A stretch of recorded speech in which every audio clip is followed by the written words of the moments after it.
Glória a Deus. Boa noite, irmãos. Paz seja para todos. Amém. Graças a Deus. Os irmãos podem se sentar por um momento. Abra a sua Bíblia em Jeremias, capítulo 18. Jeremias, capítulo 18. Deixa ela aberta, que eu preciso fazer algumas considerações antes de entendermos esse capítulo.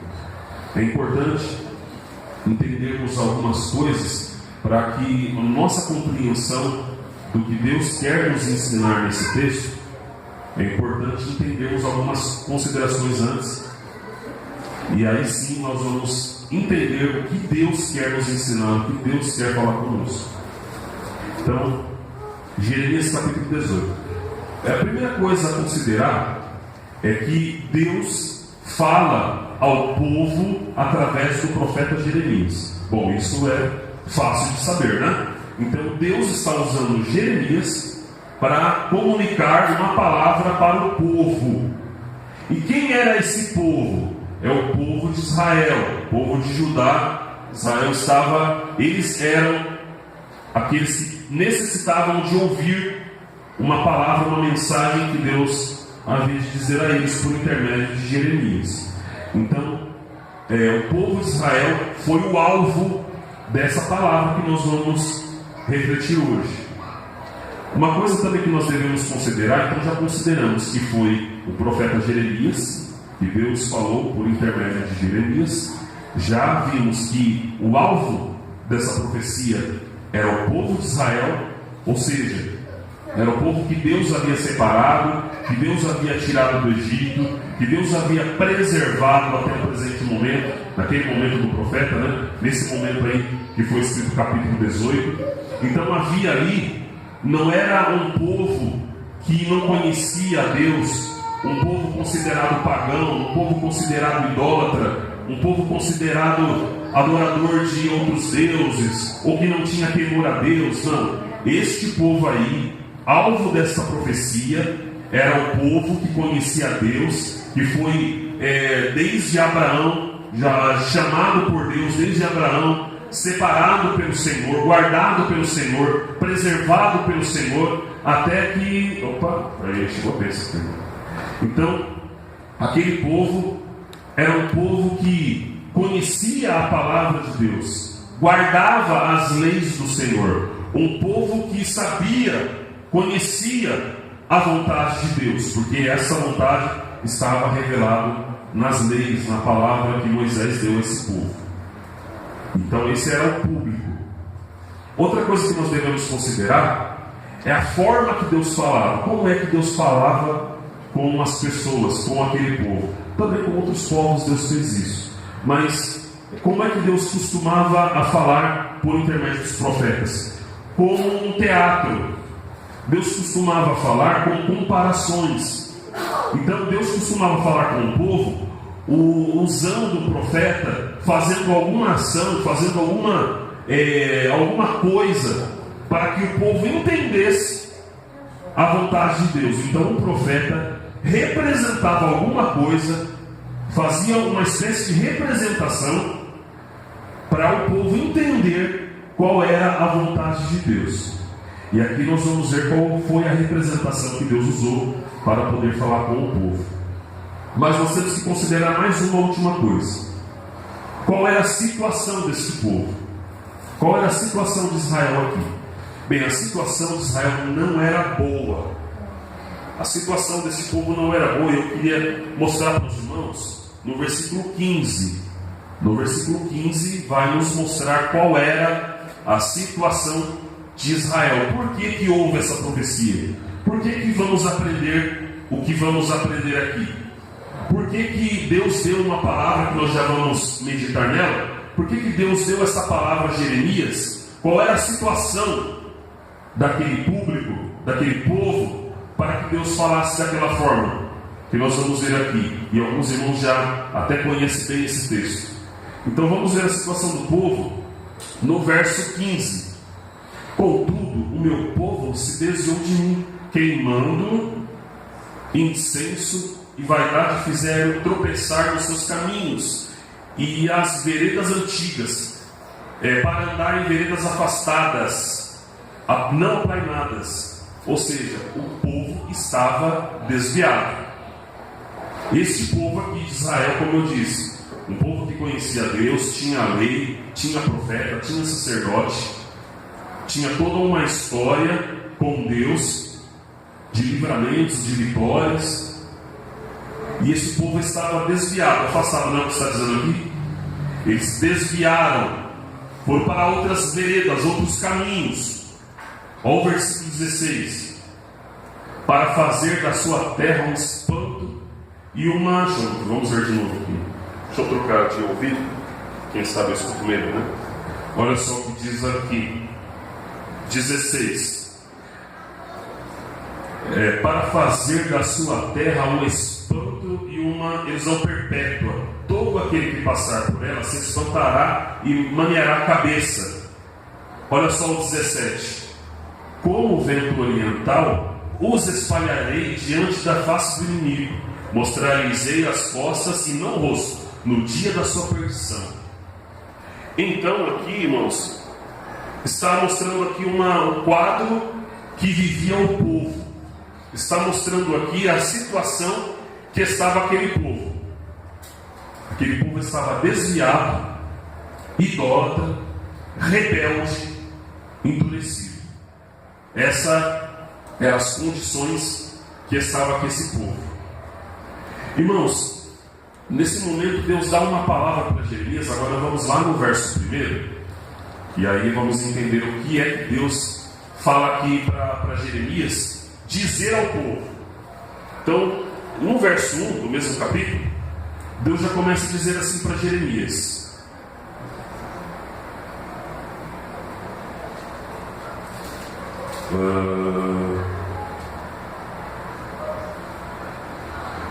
aqui diz assim, irmãos, capítulo 18, versículo 1: a palavra do Senhor que veio a Jeremias dizendo, versículo 2: levanta-te, desce à casa do oleiro, e lá te farei ouvir as minhas palavras.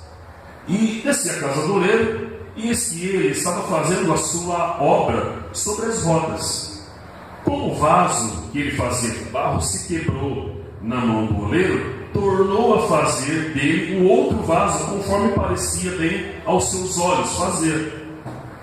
Então aqui nós estamos vendo que, qual é a comparação? Lembra que eu falei que Deus usava comparações?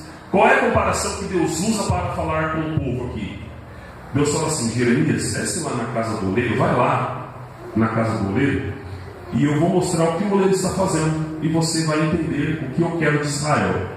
Jeremias foi até a casa do oleiro e viu ele trabalhando sobre as rodas, sobre os instrumentos que ele tinha ali para fazer o seu vaso, a sua obra. Ele estava fazendo ali o seu vaso. Em algum momento que ele estava trabalhando, moldando o vaso, esse vaso se desmanchou, se estragou. Algumas versões diz que o vaso se estragou. E esse vaso, no momento que ele se estragou, o que o oleiro fez? Pegou o vaso, ou o barro, a argila, e novamente começou a modelar um novo vaso. Porque a massa ainda estava flexível, mole, né? Uma argila ainda não tinha endurecido, então era fácil ainda de moldar, de fazer um novo vaso. Já que ele estava fazendo e o vaso se estragou, então ele amassou o barro novamente e começou a modelar aquela argila novamente, aquele barro novamente, fazendo um novo vaso da maneira que ele achava melhor fazer. É assim que está escrito aí, parafraseando, está escrito no texto. Aqui, irmãos, não está dizendo sobre o processo de fazer o barro. Então não é isso que eu quero dizer, como se Deus está querendo significar que ele iria pegar Israel, ia bater, amassar, tirar as pedrinhas, que é o processo de fazer um vaso, não é verdade?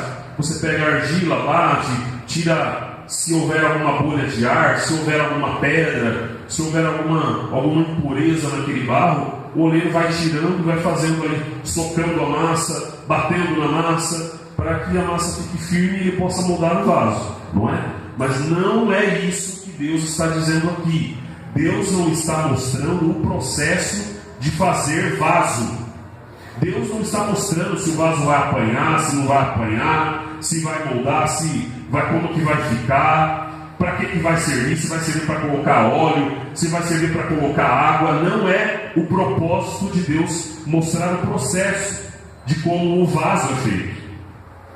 O propósito de Deus aqui, mostrar para o profeta e passar ao povo, era mostrar que o oleiro estava fazendo um vaso, o vaso se desmanchou e ele tornou a fazer. Simples. Só isso. É o que está dizendo o texto. E não vamos além disso, porque não está dizendo mais nada do que isso. Deu para entender? Então, assim, nós não podemos ir além do que está escrito. 1 Coríntios, capítulo 4, verso 6. Não podemos ir além do que está escrito.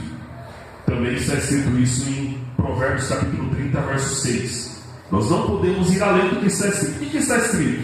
Que o oleiro estava fazendo um vaso, o vaso se estragou, ele voltou a fazer um outro vaso com a mesma massa, ele voltou a fazer um outro vaso do jeito que ele achou melhor fazer. É só isso. Deu para entender? Muito bem. Aí ele, com essa comparação, ele já conta aqui para o profeta com a intenção de mostrar isso a Jeremias. Qual é essa intenção? Ele fala aqui no versículo 5. Então veio a minha palavra do Senhor, dizendo, olha só, Deus mostrou isso para ele, ele olhou, e aí veio a palavra do Senhor dizendo, ó Jeremias, agora eu vou te mostrar o significado disso. Não poderei eu fazer de vós como fez esse oleiro, ó casa de Israel? Diz o Senhor, eis que como barro na mão do oleiro, assim sois vós nas minhas mãos, ó casa de Israel. Irmão, que coisa tremenda isso. Deus mostrou para Israel, para o profeta passar para Israel, que o vaso, ele estava fazendo um vaso, o vaso se desmanchou e o oleiro tornou a fazer. E depois Deus falou assim, diga a Israel que eu quero fazer assim, que o meu objetivo é fazer isso. E qual é o motivo? Por que Deus ia fazer isso? Lembra que eu já lemos lá no verso 15, porque o povo havia se estragado. O povo havia se estragado. Desde o começo, desde Abraão, Deus separou Abraão, chamou Abraão, fez promessas a Abraão, preservou a geração de Abraão, e veio toda aquela história do Egito, veio toda a história das 12 tribos, da libertação, enfim, da terra prometida, com Josué, com os reis, ou antes com os juízes, depois com os reis, e depois, agora, eles estavam ali já sendo orientados pelos profetas, pelos reis, enfim, toda a história de Israel foi Deus trabalhando na vida deles, moldando eles, fazendo deles um vaso, trabalhando naquela nação, para que aquela nação fosse forte, poderosa, fosse da forma que Deus queria que ela fosse. Deus estava a todo tempo, desde Abraão, desde a chamada de Abraão, Deus estava moldando este povo. Mas, em uma ocasião, este povo aqui se desviou. É o que nós lemos no começo do 15. Eles se desviaram, eles se estragaram, eles não estavam mais da forma que Deus havia moldado eles, da forma que Deus havia trabalhado na vida deles. Eles se desviaram. E aí Deus fala, agora eu tenho ainda uma chance para Israel. A massa ainda está fresca, eles ainda não se endureceram, a massa ainda está fresca. Se a massa está fresca, ainda há uma chance de moldar de novo. É o que está escrito aí. Assim como o oleiro estava fazendo o seu trabalho, o vaso se estragou e ele voltou a fazer um outro vaso, Deus disse para Israel, Israel, eu estava moldando vocês em algum momento se estragaram, se desviaram, e agora eu quero moldar vocês novamente, da forma que eu quero que vocês sejam. E aí, irmãos, acontece o seguinte: Deus até diz assim no verso que nós vamos ler agora. Olha o que ele diz no verso 7: no momento que eu falar contra uma nação, contra um reino, para arrancar e para derrubar e para destruir, e se a tal nação contra tal falar se converter da sua maldade, também eu me arrependerei do mal que pensava fazer. O que está falando aqui? Eu estou falando que eu vou destruir, eu estou falando que eu vou castigar, eu estou falando que se vocês continuarem na rebeldia, vai vir consequências, porque toda rebeldia tem consequências. Tudo que fazemos errado, tudo que fizermos errado, os caminhos que nós escolhermos, nós temos que estar bem conscientes disso. Pode haver consequências, e essas consequências podem ser bem ruins. E Deus está dizendo: mas mesmo assim, eu penso em castigar vocês. Mas se vocês se arrependerem, se vocês voltarem, o mal que eu pensava de fazer a vocês, eu vou deixar de fazer. O que está escrito aqui no verso 8: eu vou deixar de fazer, não vou fazer mais. É só vocês se arrependerem. Aí entra o 9: no momento em que eu falar de uma gente de um rei, para o edificar e para derrubar, e se ele fizer o mal diante dos meus olhos, não dando ouvido à minha voz, então me arrependerei do mal que pretenderia.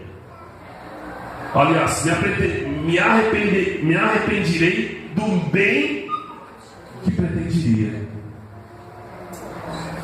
Irmãos, Deus está dizendo aqui: olha, se você se arrepender do mal, eu não vou fazer o que eu pretendia fazer. Agora, se eu falar e vocês não se arrepender, aí não tem jeito, aí eu vou ter que puni-los, castigá-los, porque essa é a consequência do mal do pecado. 11: ora, pois fala agora aos homens de Judá e aos moradores de Jerusalém, dizendo: assim diz o Senhor, eis que estão forjando o mal. Eles estavam na maldade, Deus estava prestes a castigá-los contra vós, e um projeto contra vós. Convertei-vos agora, cada um do seu mal, e melhorai vossos caminhos e as vossas ações. Estão acompanhando aí, versículo 12? Irmãos, Deus está chamando eles para o arrependimento. Deus está dizendo assim: olha, eu estou forjando o mal, eu estou planejando um castigo, mas eu quero dizer a vocês: arrependam-se agora, arrependam-se hoje. Poxa, irmãos, se Deus dissesse isso a cada um de nós: olha, eu vou pegar você, eu vou permitir um castigo, porque você está fora da minha vontade. Irmãos, o próprio Deus dizendo isso, eu correria e me arrependeria, pediria perdão, choraria, me humilharia, jejuaria, faria qualquer coisa que buscasse o perdão de Deus. Mas sabe o que eles falaram? A mesma coisa que eu ouço de muita gente. Olha o que eles falaram: mas eles dizem, não há esperança, pois após as nossas imaginações andaremos, e fará cada um segundo o seu propósito, o seu malvado coração. Olha o que eles falaram. Deus estava dizendo: arrependa-se hoje, a esperança. Deus quer que você mude o seu caminho, Deus quer que você mude a forma de você andar, de você proceder. Deus quer que você mude. E aí eles falaram: não tem mais jeito, não tem mais solução. Eu vou andar agora segundo o meu coração, eu vou fazer do meu jeito, eu vou fazer da minha forma, eu vou andar segundo os meus caminhos. E aí Deus ainda fala aqui no 13: portanto, assim diz o Senhor, perguntai agora entre os gentios quem ouviu tal coisa muito horrenda fez a Virgem de Israel. Olha só, Deus está dizendo: puxa, eu queria que você se arrependesse, mas vocês estão duros, vocês estão inflexíveis. E o profeta disse isso para eles. O profeta falou: olha, Deus quer fazer como fez o oleiro com a sua massa. A massa ainda estava fresca, ainda estava úmida, ainda estava flexível, ainda poderia ser moldada. E Deus estava dizendo para eles: olha, vocês ainda podem ser moldados, vocês ainda podem ser remodelados. Há esperança para vocês. Arrependam-se hoje. E eles falaram: não tem mais jeito, não vamos nos arrepender, vamos continuar em nossos caminhos. Aí, irmãos, e muito mais, sabe o que fizeram? O verso 18 ainda diz que esse povo se irou tanto com essa palavra, que quiseram matar Jeremias. Foram atrás de Jeremias para matar Jeremias. Verso 18. E no 19, 20 e em diante, então 23, Jeremias começa a orar a Deus: Senhor, eles querem me matar. Não permita que eles façam isso comigo. Eles querem me matar pela mensagem que eu passei para eles. É assim que acontece, irmãos. Quando a gente fala de uma forma mais dura, quando a gente exige, quando a gente fala para as pessoas pararem de brincadeira, para as pessoas começarem a assumir um compromisso de verdade com Deus, para ter mais atenção no culto, para não ficar lá fora, para não ficar mexendo em celular, para não ficar disperso com outras coisas, para não ficar conversando, para ser dizimista, para ser assíduo no culto, para vir na escola dominical. É chato chamar a atenção das pessoas, mas é necessário. E quando nós chamamos a atenção das pessoas, acontece exatamente o que aconteceu com Israel em relação a Jeremias. O povo se ira, o povo revolta, o povo não quer ouvir. Eu sou assim mesmo, eu sou desse jeito mesmo. O povo se revoltou contra Jeremias, quis matar Jeremias e disse que não ia ouvir essa palavra. E aí, irmãos, o povo continuou na sua rebeldia. E como que ficou a história deles? Acabou aqui? Não acabou aqui. Ainda nós temos a continuação dessa história, capítulo 19. Porque no capítulo 18, Deus está mostrando a sua graça, a sua paciência, dizendo ao povo: gente, ainda há esperança, gente, ainda tem jeito, gente, se vocês se arrependerem, eu não vou permitir consequências ruins na vida de vocês. Deus ainda estava dizendo no capítulo 18 que esse povo tinha esperança. Deus estava dizendo no capítulo 18 que esse povo ainda tinha a oportunidade de se arrepender. Eles ainda estavam moldáveis, modeláveis, se assim posso dizer, como uma massa na mão do oleiro que ainda dava para fazer um novo vaso. E você sabe que um vaso, preste atenção, você sabe que um vaso depois de pronto não tem mais como refazer, não é verdade? Você pode pegar um vaso, é claro que ninguém vai quebrar um vaso na casa para fazer esse teste, mas um dia, se houver a oportunidade de pegar algum bloco de pedaço de bloco, sabe, daqueles tijolo, né? Que já é barro, aquilo ali é barro, ou um vaso que quebrou, uma botija que quebrou, você soca ela mesmo, quebra ela, deixa ela virar pó, poeira, joga água e vê se vira argila. Tenta fazer aquele bloco, tenta fazer aquele tijolo, tenta fazer aquela botija, aquele material de barro que já estava pronto, que você um dia ganhou, comprou. Tenta fazer dele uma argila. Não dá mais. Uma vez que o barro secou, que deu o processo também de cozimento, uma vez que ele foi cozido, uma vez que o barro foi pronto, foi para a fornalha, ali foi para o fogo, para o forno, e foi preparado, não tem mais como voltar à sua originalidade. Não tem mais como eu pegar aquele vaso, socar ele, fazer ele virar pó, poeira, jogar água e fazer com que ele vire argila de novo. Não tem mais jeito.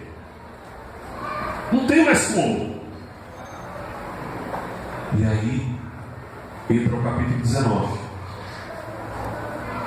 E Deus agora já não fala mais para Jeremias, como falou no capítulo 18, vai até a casa do oleiro. Não fala mais não. A situação aqui é outra. A situação aqui ficou diferente. Porque o povo não se arrependeu. O povo não queria se arrepender, queria continuar endurecidos. Agora Deus vai tratar no capítulo 19 de um jeito diferente. Olha o que diz no verso 1 do capítulo 19. Olha a forma que Deus começa a tratar o povo agora. 19, verso 1 diz assim: assim diz o Senhor, vai e compra uma botija de oleiro. Ei, não é mais na casa do oleiro que ele ia ver um oleiro fazendo sua obra no barro, na argila, vendo o oleiro fazendo seu trabalho numa massa mole, numa argila. Agora não, agora você vai lá na venda, vai lá na loja, vai lá no comércio, na casa do oleiro, na casa do oleiro agora. E você vai lá no comércio lá do oleiro e vai comprar um vaso pronto, uma botija pronta. Porque agora a coisa vai ser diferente. O negócio vai explodir. Acabou, é que pitou aqui. Então olha só, agora a coisa ficou diferente. Olha só o que diz aqui o verso 2. Ainda no verso 1. Leva contigo os anciãos e os anciões dos sacerdotes, e sai ao vale do filho de Nun, que está na entrada da porta do sol, e apregou ali as palavras que eu te disser. Agora ele vai pregar. Pense, ele está com os anciãos dos sacerdotes e dos profetas, e ele está agora com uma botija na mão, pronta, preparada, já feita, toda trabalhada que o oleiro fez, e está com uma botija na mão, na porta da cidade. E agora ele vai pregar ao povo com essa botija na mão. Então vamos agora ver qual é a mensagem que ele prega, segurando essa botija. Ele está segurando a botija. Não perca essa imagem, não perca essa cena. Ele está falando agora ao povo. Ele está na porta da cidade, com a botija na mão, com os anciãos junto deles, e agora ele vai falar ao povo de Israel. E olha a mensagem que ele fala. Diz: ouvi a palavra do Senhor, ó reis de Judá e moradores de Jerusalém. Assim diz o Senhor dos exércitos, o Deus de Israel. E o que é a mensagem que Deus diz aqui? Olha só. Eis que trarei tão grande mal sobre este lugar, que quem quer que dele ouvir retirarão as orelhas, porquanto me deixaram profanar este lugar, e me queimaram incenso a outros deuses que nunca conheceram, nem eles, e nem seus pais, e nem os reis de Judá, e encheu este lugar de sangue inocente. Ele está pregando: olha, vocês,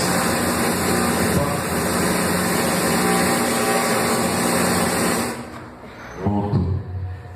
Eu acho que quando prega já está voltando, toda vez eu fiz. E da outra vez aconteceu a mesma coisa, lembra? É um barulhão, acabou a força, é uma energia, aí tá apagando tudo, né?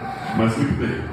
Então não vamos perder a mensagem. Olha só, ele está agora com a botija na mão, falando ao povo: vocês precisam se arrepender. Vocês precisam se arrepender, porque olha, vocês se desviaram, foram idólatras, e agora vai vir um mal sobre vocês, um mal tão grande que aquele que ouvir vai tinir os ouvidos. E ele continua aqui: porque edificaram os altos de Baal para queimar incenso, filhos em holocaustos a Baal, que eu não ordenei, e nem falei, e nem subiu ao meu coração. Ou seja, eles estavam fazendo coisas que Deus não aprovava, que Deus não havia mandado. Por isso, eis que dias vêm, diz o Senhor, em que este lugar não se chamará mais Tofete, nem o vale do filho de Enom, mas o vale da matança. Meu Deus! Olha o que Deus estava prestes a permitir para aquele povo. Porque, olha o 7, porque dissiparei o conselho de Judá e de Jerusalém, e esse lugar lhes farei cair a espada diante dos inimigos pelas mãos do que buscam a vida deles, e darei os seus cadáveres por pasto às aves do céu e os animais da terra, e porei esta cidade por espanto e por objeto de assovios. Ou seja, sabe aquelas zombarias, o pessoal batendo palma, balançando a cabeça, meneando a cabeça, assoviando, tipo gozação. O povo ia ser motivo de gozação, de escândalo, de sarrice. É o que está dizendo aqui. Todo aquele que passar por ela se espantará e assoviará por causa de todas as suas pragas. E eles farei comer a carne de seus filhos e a carne de suas filhas, e comerá cada um a carne do seu próximo, aqui, e comerá a carne do seu próximo num cerco e no aperto. Deus está dizendo aqui que haveria grande fome, uma fome tamanha que eles até praticariam o canibalismo. E ele está lá, está com a botija na mão, está pregando com a botija na mão, com aquele vaso na mão, estava pregando todas essas palavras aqui. E aí entre o verso 10: entre os apertarão os seus inimigos e os que buscam a vida deles. 10: então quebrarás a botija diante dos homens que foram contigo, e direi: assim diz o Senhor dos Exércitos. Olha só, irmãos, que coisa, ele quebrou a botija e agora vai dar uma nova palavra, agora para Israel. Olha só, e direis, versículo 11: e direis assim diz o Senhor dos Exércitos, deste modo que quebrarei eu este povo e esta cidade, como se quebra o vaso do oleiro, que não pode mais refazer-se, e enterrarão em Tofete, porque não haverá outro lugar para os enterrar. No capítulo 18, Deus estava dizendo: Israel, se vocês se arrependerem, se vocês voltarem a me obedecer, eu não vou fazer nada contra vocês, eu não vou permitir nenhum mal contra vocês. Porque assim como o oleiro estava fazendo o seu trabalho se estragou e ele voltou a fazer, assim Deus queria fazer com Israel. Assim Deus estava dizendo para Israel: olha, eu sempre trabalhei na vida de vocês, sempre moldei vocês, mas chegou um momento em que vocês se estragaram, se desviaram, mas eu estou querendo remodelá-los, eu estou querendo refazê-los, eu estou querendo fazer como o oleiro fez o seu trabalho, que estava fazendo e se estragou.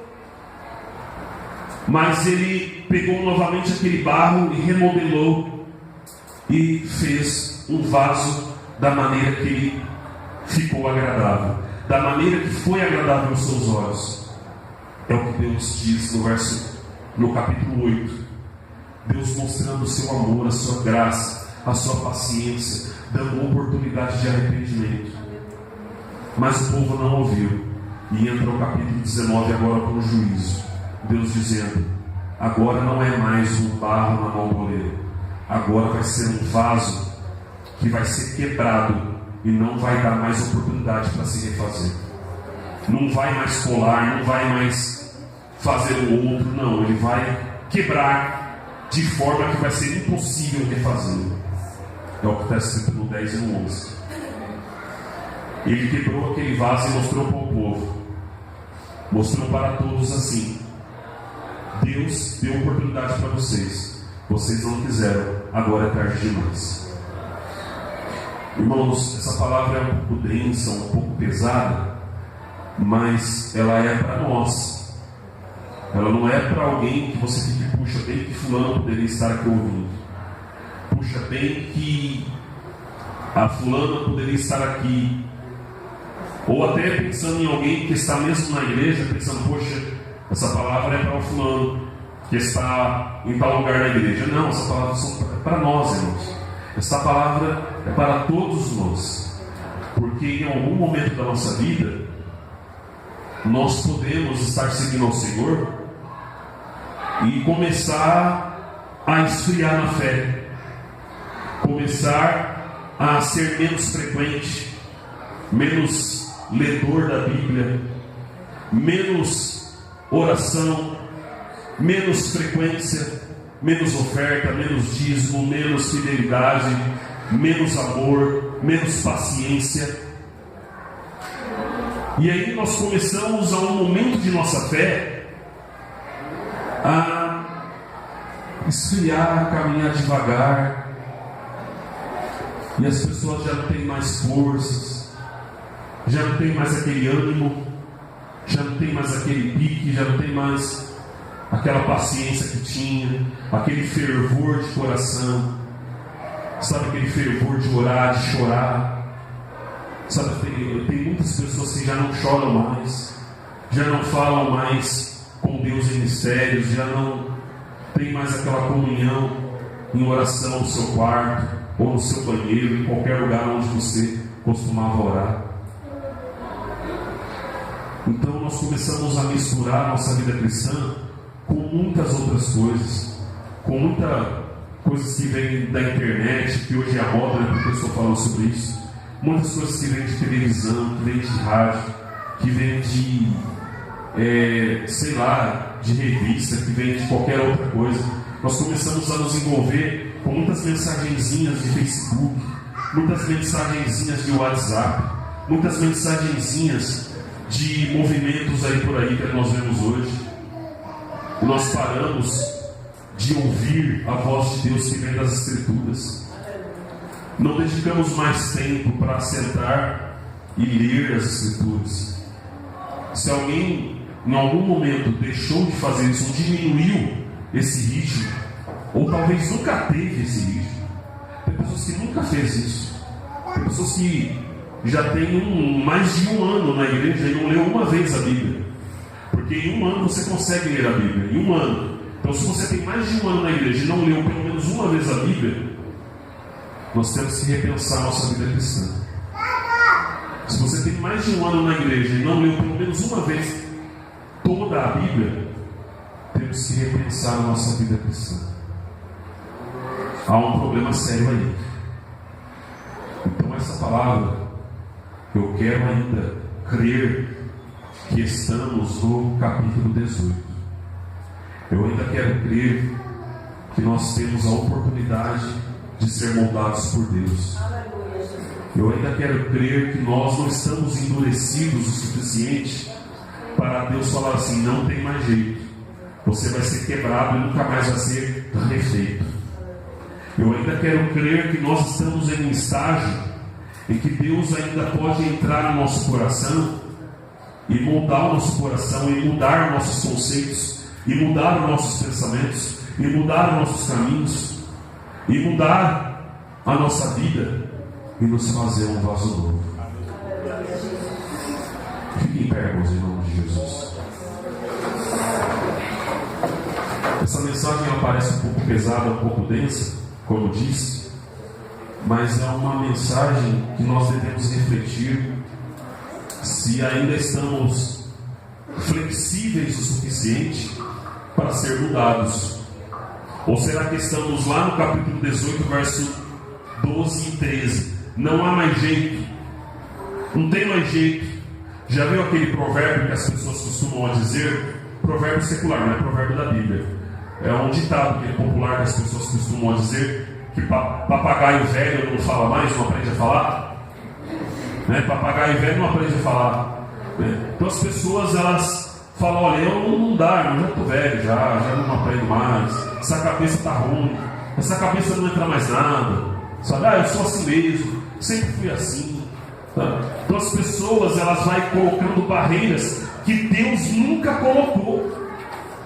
As pessoas mesmas, elas mesmas, vão colocando barreiras. Não pode chamar de desculpa, justificação, não sei, mas são barreiras que as pessoas põem sobre suas vidas, que ao invés de dizer: eu quero me apegar com Deus, eu quero mudar de vida, eu quero ser uma bênção, Não tem mais jeito, já estou velho, já não sei o que, já isso, já aquilo, já sou assim, não sei o que, não sei o que. Eu vou mudar de igreja, eu vou sair do grupo, eu vou sair da rede, eu vou, sei lá, vou ficar aqui no meu cantinho, vou ficar aqui quietinho, não quero mais nenhuma responsabilidade. Sabe? Não é isso que Deus tem para nós. Deus está nos convidando hoje a abrir o nosso coração e deixar Ele moldar a nossa vida do jeito que Ele achar melhor. Igual o verso 4 diz: assim como o oleiro fez um outro vaso do jeito que lhe pareceu bem, Deus também quer fazer da nossa vida aquilo que Ele achar melhor, que é melhor para nós. Deus quer fazer de nós aquilo que Ele achar melhor de ser feito. Feche seus olhos, Pai, em nome de Jesus. Nós estamos diante de Ti, ó Pai, em oração neste momento, pedindo a Tua graça e misericórdia, pedindo que o Senhor venha fazer de nós, meu Deus, vaso novo, ó Pai.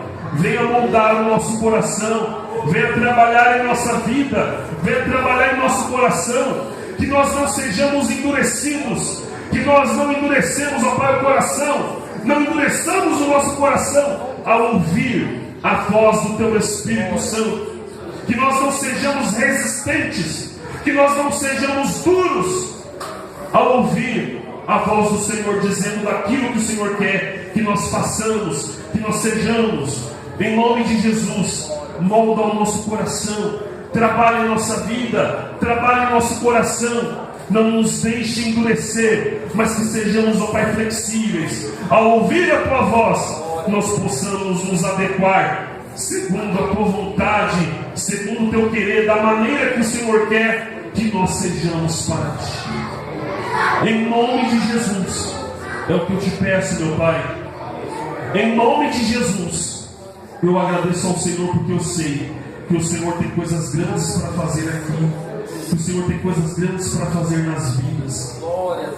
Oh, meu Deus, em nome de Jesus, nos ajuda, Pai, que o Teu Espírito Santo nos ajude a melhorar, nos ajude a crescer, que não sejamos rebeldes, que não sejamos teimosos, que não sejamos rebeldes, mas sejamos, ó Pai, como estejamos com o coração aberto, que estejamos com o coração aberto e a vida pronta para ser moldada por Ti da maneira que o Senhor quer. Em nome de Jesus, nós fazemos essa oração simples, mas sincera, reconhecendo a nossa fraqueza, que somos apenas barro e precisamos ser moldados por Ti. Meu Deus, eu espero, Pai, que esse fim de ano possamos refletir nisso e ainda saber que há esperança para nós, para que possamos continuar o próximo ano sendo uma bênção nas Tuas mãos. Em nome de Jesus, nós Te pedimos e Te agradecemos. Faz a Tua vontade, Pai, em nome de Jesus. Amém e amém. Pode subir o som, querido, só descer um pouquinho.